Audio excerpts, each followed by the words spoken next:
السلام علیکم، آپ دیکھ رہے ہیں مبشر لقمان یوٹیوب چینل. میرا نام مبشر لقمان ہے اور بڑی اہم ڈیولپمنٹس ہو رہی ہیں جی اس ملک میں. اللہ تعالیٰ وطن عزیز کی خیر کرے اور پاکستانیوں کو اپنی امان میں رکھے، کیونکہ ہمارے حکمران جو ہیں وہ تو ان کو تو اپنے علاوہ کچھ بھی نظر نہیں آ رہا، اور وہ یہ سمجھتے ہیں کہ میں ہوں تو سب ہیں اور میں نہیں ہوں تو کوئی بھی نہ ہو بے شک. تو بہرحال خود غرضی اور لالچ اور فریب اور مکاری جو ہے وہ اس وقت عروج پہ ہے. اور سب سے بڑی بات یہ ہے کہ میں آپ کو بتاؤں کہ پروپیگنڈا اس طرح سے ہو رہا ہے، ہر طرف سے ہو رہا ہے، کہ اس میں اصل جو مقتول ہے وہ سچائی ہے، کہ سچائی سب سے پہلے قتل ہو رہی ہے. اور دوسری چیز پہ نمبر پہ جو قتل ہو رہی ہے وہ فنڈامنٹل رائٹس قتل ہو رہی ہیں. یعنی چاہے وہ اسمبلی کے ممبرز ہوں، چاہے سینٹ کے ممبران ہوں، چاہے عام عوام ہو، چاہے کوئی اور ہو ان کا. لیکن ایک بڑی ہی اہم ڈیولپمنٹ ہونے جا رہی ہے اس ہفتے، اور میں آپ کو اس کے متعلق بتانے لگا ہوں. اور اللہ کرے کہ میری انفارمیشن جو ہے وہ غلط ہے، کیونکہ اگر تو یہ صحیح ہے تو پاکستان میں ایک بڑا سیریس کانسٹیٹیوشنل کرائسس آنے والا ہے. آپ دیکھ رہے ہیں مبشر لقمان یوٹیوب چینل. میرا نام مبشر لقمان ہے. اس کو سبسکرائب کریے گا، بیل آئیکن کو پریس کریں، اس کو لائک کریں، شیئر کریں کہ تاکہ زیادہ سے زیادہ لوگوں تک یہ میسج پہنچے. اور کامنٹس میں مجھے اپنی رائے ضرور دیجیے گا، کیونکہ جب آپ رائے دیتے ہیں تو اس سے میری رہنمائی ہوتی ہے اور مجھے بھی پتہ چلتا ہے کہ عوام کی پلس جو ہے وہ کیا کہہ رہی ہے. اب میں بتاؤں کہ اس میں کوئی دو رائے نہیں ہے کہ عمران خان کے ستارے جو ہے وہ گردش میں ہیں. اور اب ہر جگہ پہ دو باتیں ہو رہی ہیں. ایک طرف تو ڈائی ہارڈ جو پی ٹی آئی کے سپورٹرز کہتے ہیں کچھ نہیں ہو رہا، سب ٹھیک ہو جائے گا. جب میں ان سے پوچھتا ہوں کہ کیوں نہیں ہو رہا، لاجک تو بتائیں، تو وہ کہتے ہیں اینڈ میں پنڈی ہمارے ساتھ ہے اور پنڈی نے ہماری مدد کرنی. یعنی باٹم لائن یہ ہے کہ جمہوری حکومت اپنے آپ کو بچانے کے لیے جمہوری ہتھیار نہیں بلکہ اسٹیبلشمنٹ کا ہتھیار جو ہے اس سے وہ اپنے آپ کو سیف سمجھتی ہے. جب میں اپوزیشن سے بات کرتا ہوں تو اپوزیشن جو ہے وہ اتنی زیادہ کانفیڈنٹ ہے، اتنے زیادہ ان کے پاس تعداد اور نمبرز آگے ہیں کہ مجھے پتہ چلا کہ پرسوں رات کو نون لیگ نے ایکچولی 8 لوگوں کو معذرت کی ہے. یہ 8 MNAs انہوں نے نون لیگ کے مختلف لیڈرز کے تھرو اپروچ کیا تھا، اور انہوں نے کہا کہ جی ہمیں آپ اگلے الیکشن میں ٹکٹ دینے کا وعدہ کر لیں، ہم آپ کو ووٹ دے رہے ہیں. تو انہوں نے کہا کہ ان حلقوں میں جن سے آپ کا تعلق ہے اس میں ہم اکوموڈیٹ نہیں کر سکتے لوگوں کو، اور یہ ایک بڑا سیریس ایشو ہو رہا ہے. تو اب خبر کیا ہو رہی ہے؟ دیکھیں، کل سپریم کورٹ کے ڈیسیجن کے بعد تو حکومت کے اوپر بالکل اوس پڑ گئی ہے، اور اس میں کوئی دو رائے نہیں ہے کہ انہوں نے حکومت کی کمر توڑ دی ہے سپریم کورٹ کے احکامات میں، جس میں انہوں نے کہا کہ ووٹ ڈالنا آئینی حق ہے کسی بھی ممبر کا، اور وہ ووٹ ڈالے گا اور آپ نے جو بات کرنی ہے اس کے بات کریں. اب جو 24 کو چیز ڈسکس ہونی ہے وہ یہ ہے کہ ایک تو کیا اس ممبر کا ووٹ کاؤنٹ ہوگا کہ نہیں ہوگا، اور دوسرا یہ کہ کیا وہ تاحیات نااہل ہوتا ہے کہ نہیں ہوتا. تو اس سلسلے میں آئین جو ہے وہ بڑا کلیئر ہے. آئین جو ہے وہ کہتا ہے ڈی سیٹ ہو سکتا ہے. ڈی سیٹ کا مطلب یہ ہے کہ اگر کوئی ممبر کسی جگہ سے اپنی نشست سے ڈی سیٹ ہوتا ہے اور اس کے بعد اس کے بائی الیکشنز ہوتے ہیں تو وہی ممبر آزاد امیدوار کی حیثیت سے یا کسی اور پارٹی کے امیدوار کی حیثیت سے اپنے ہی حلقے میں دوبارہ الیکشن لڑ سکتا ہے. تو یہ جو ہم ہر طرف پروپیگنڈا سن رہے ہیں تاحیات نااہلی کا، یہ فیک پروپیگنڈا ہے، یہ آئین میں نہیں لکھا ہوا کہیں پہ. اچھا، دوسری چیز اس میں یہ ہے کہ ووٹ اس کا بالکل کاؤنٹ ہوگا، اور یہ اب سپریم کورٹ کی جو کل تشریح ہے کہ یہ اس کا جمہوری حق ہے کہ کسی کا ووٹ جو ہے وہ آپ رد نہیں کر سکتے، تو ووٹ تک کاؤنٹ ہوگا. تو ایک دفعہ ووٹ کاؤنٹ ہو گیا، ایک دفعہ وزیر اعظم چلے گئے، ایک دفعہ وہ پھر کون جیتا ہے تیری زلف کے سر ہونے تک، کون کرے گا ڈی سیٹ، اور ہو بھی جائے تو پھر الیکشن کی طرف یہ وہ سب کچھ جا رہی ہے. جو اندر کی خبر ہے کہ اپوزیشن کی جماعتوں نے اس وقت ایک 2 یا 3 دن پہلے ایک ریفرنس تیار کیا ہوا ہے جس کے اوپر تقریباً 103 ممبرز کے سگنیچرز ہیں، اور وہ ریفرنس ہے اسپیکر نیشنل اسمبلی کے خلاف اسد قیصر کے خلاف کہ جی ہم یہ بائسڈ ہیں، پارٹیسن ہیں، ہم نے ان کو ریموو کرنا ہے. لیکن وہ کروا کے ڈاکیومنٹ اپوزیشن نے ہولڈ کی ہوئی ہے، کیونکہ اب اپوزیشن کے اندر بھی کچھ لوگوں کا یہ خیال ہے کہ اگر ہم اس کو ریفرنس کو ٹیبل کر دیتے ہیں تو اسپیکر کی جگہ جو ہے قاسم سوری جو ہیں ڈپٹی اسپیکر وہ آ جائیں گے اسپیکر، اور وہ ان سے بھی 2 ہاتھ آگے ہیں، اور کیا گارنٹی ہے کیونکہ جس نے ان کو بنایا کہ وہ اس کو سپورٹ نہ کریں. تو اگر اس کے خلاف بھی موو کر دیتے ہیں تو اس میں کیا ہوگا کہ ایسی صورت میں پریزیڈنٹ جو ہے وہ ایک ایڈمنسٹریٹر نیشنل اسمبلی کا مقرر کرتا ہے، اور اب میں ایک آپ کو فوڈ فار تھاٹ دے رہا ہوں کہ وہ ایڈمنسٹریٹر ہو گیا مراد سعید یا کوئی ایسا آدمی ہو گیا علی زیدی، تو پھر اب آپ اس کے بعد دوبارہ سے اسی گنجل میں پھنس گئے آ کے، اور اس سارے عرصے میں جو ٹائم لیپس ہونا ہے اس سے حکومت کو بڑا فائدہ ہو جانا ہے، پھر رمضان آ جانا ہے، پھر عید آ جانی ہے، اور پھر اتنی گرمیاں ہونی ہیں، تو پھر کیا ہونا کیا نہیں ہونا یہ سب کو پتہ ہے، اور ایک دفعہ وہ رات گئی تو بات گئی، تو یہ سوچا گیا کہ اس کو ہولڈ کر لیں۔ اب جو 27 کا جلسہ ہے حکومت کا، وہ بڑی اہمیت کا حامل ہو گیا،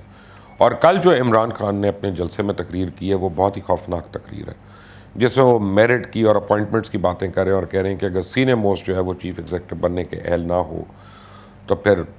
نیچے سے کسی کو لا کے بنایا جانا چاہیے، اور یہی میرٹ کا تقاضا ہے۔ بیسیکلی انہوں نے اسپیل آؤٹ نہیں کیا، لیکن اسپیل آؤٹ کیا بھی، اور ہر آدمی جس نے وہ تقریر سنی اسے یہ لگ رہا ہے کہ وہ آرمی کے چیف کی نئی اپوائنٹمنٹ کی بات کر رہے ہیں، اور تمام جو ہیں یعنی ہنٹس جو ہیں وہیں پہ جا کے ملتی ہیں۔ تو پہلی بات یہ ہے کہ آرمی چیف تو یہیں پہ ہیں، آرمی چیف تو کہیں جا نہیں رہے، قمر جاوید باجوہ صاحب نومبر تک ہے یہاں پہ، 28 نومبر تک if I'm not wrong۔ تو 28 نومبر تو بڑی دور ہے، تو ابھی کس کی اپوائنٹمنٹ کی بات ہو رہی ہے؟ تو اس میں وہ جو ایک گریپ وائن ہے، اور جو آپ واٹس ایپ پہ اور سوشل میڈیا پہ خبریں سنتے رہے کہ جی وہ اپنے ایک من پسند جنرل کو بنانا چاہتے ہیں، تو جو ان کے بڑے قریب ہیں، جنہوں نے کہ حکومت کو بڑی ہیلپ کی، جس کے اوپر اپوزیشن کو بڑے اعتراضات ہیں، تو وہ ان کا تیسرا یا چوتھا نمبر آتا ہے سینیورٹی پہ۔ تو ان کا یہ خیال ہے پرائم منسٹر کا کہ وہ جب چاہیں ان کے پاس آئینی اختیار ہے کہ وہ آرمی چیف کو ہٹا سکتے ہیں اور ان کی جگہ پہ دوسرا لگا سکتے ہیں،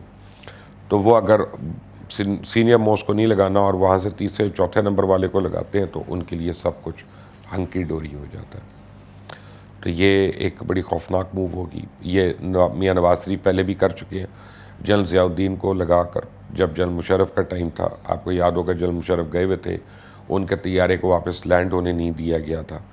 اب یہی تاریخ اپنے آپ کو دہرا تو نہیں رہی ہے، لیکن وہ فلرٹ کر رہی ہے ضرور اس ایلیمنٹ سے کہ ہم نے اس کو دہرایا جائے، کیا ہو جائے گا، دیکھی جائے گی کیا ہو جائے گا۔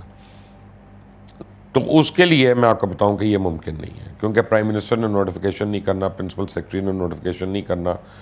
وہ سیکرٹری ڈیفنس نے نوٹیفائی کرنا ہوتا ہے، اور سیکرٹری ڈیفنس نے ڈی نوٹیفائی کرنا ہوتا ہے۔ تو یہاں پہ سیکرٹری ڈیفنس جو ہے وہ پرائم منسٹر کے دائرہ اختیار سے باہر ہے۔ یہ میں بس اس سے زیادہ میں نے کیا کہنا، اس نے وہ نہیں کرنا کہ جو پرائم منسٹر کہہ رہے ہیں، اس نے وہ کرنا ہے جو اس کا دل کرنا ہے۔ تو یہ this is out of the question. تو چوتھی چیز جو بڑی امپورٹنٹ ہے وہ یہ ہے کہ 27 کے جلسے میں کیا ہوگا۔ پھر 27 کے جلسے میں جو ابھی تک کی شنید مل رہی ہے، جو خبریں مل رہی ہیں کہ پرائم منسٹر جو ہے وہ بہت زیادہ آگ اگلیں گے، شعلہ بیان تقریر ہوگی، بہت لوگ ابھی اس کے اوپر انپٹ دے رہے ہیں اس تقریر کے اوپر، تو اس لیے اس کی خبریں کھل کر آ رہی ہیں کہ اس تقریر میں پرائم منسٹر نام لے لے کے ہر ایک کو وہ کہیں گے کہ جناب یہ ایسا تو یہ ایسا، تو اس نے میرے سے یہ وعدہ کیا، تو اس نے میرے سے یہ وعدہ کیا، عثمان بزدار کیوں اچھا، تو محمود خان کیوں اچھا، تو اور اس کے بعد یہ ہو سکتا ہے کہ وہ ریزائن کر دیں۔ اچھا، بہت سے لوگ یہ قسمیں کھاتے ہیں جو عمران خان کو جانتے ہیں کہ عمران خان ریزائن نہیں کر سکتے۔ تو میں آپ کو بتاؤں کہ عمران خان جو ہے وہ ان کے مائنڈ کو پڑھنا اتنا آسان بھی نہیں ہے، وہ کچھ بھی کر سکتے ہیں، وہ ریزائن کر بھی سکتے ہیں اور نہیں بھی کر سکتے، لیکن وہ کیوں کریں گے اگر وہ ریزائن کریں گے؟ تو پھر آپ کو بتاتا ہوں کہ جس طرح سے اپوزیشن جو ہے پہلے میس ریزگنیشنز کا سوچ رہی تھی،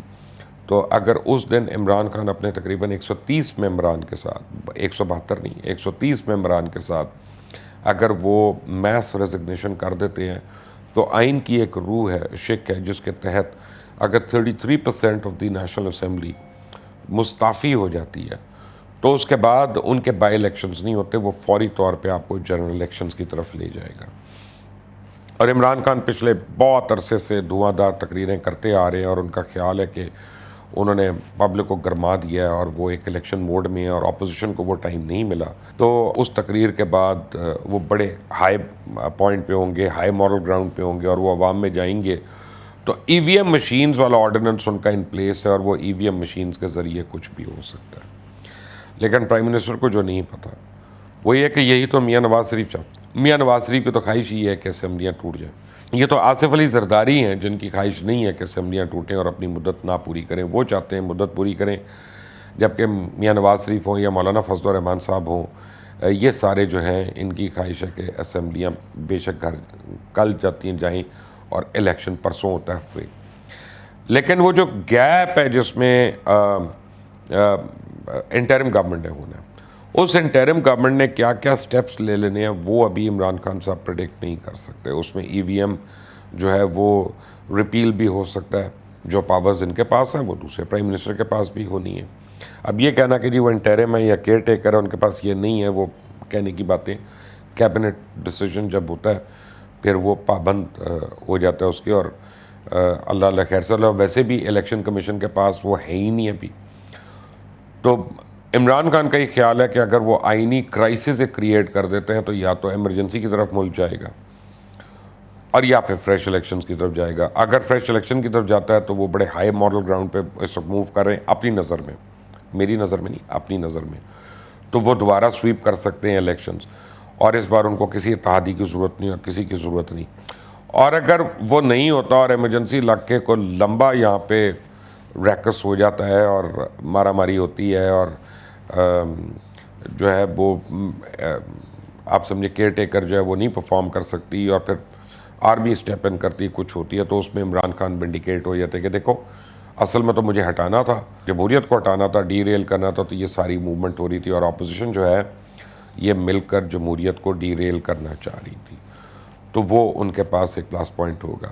اب ہوتا کیا ہے یہ تو مجھے نہیں پتا. میں آپ کو بتا رہا ہوں کہ جو مختلف لوگوں سے تھوڑی تھوڑی ان پٹ مجھے ملی ہے، میں اس کو 2+2 کر کے جوڑ رہا ہوں اور آپ کو بتا رہا ہوں. لیکن جیسا میں آپ کو بارہا کہہ چکا ہوں کہ پاکستانی سیاست ایسی چیز ہے کہ ایسا ماضی کی پیشن گوئی کرنا تو آسان ہے، مستقبل کے بارے میں پیشن گوئی کرنا بہت ہی جان جوکھم کا کام ہے. پتہ نہیں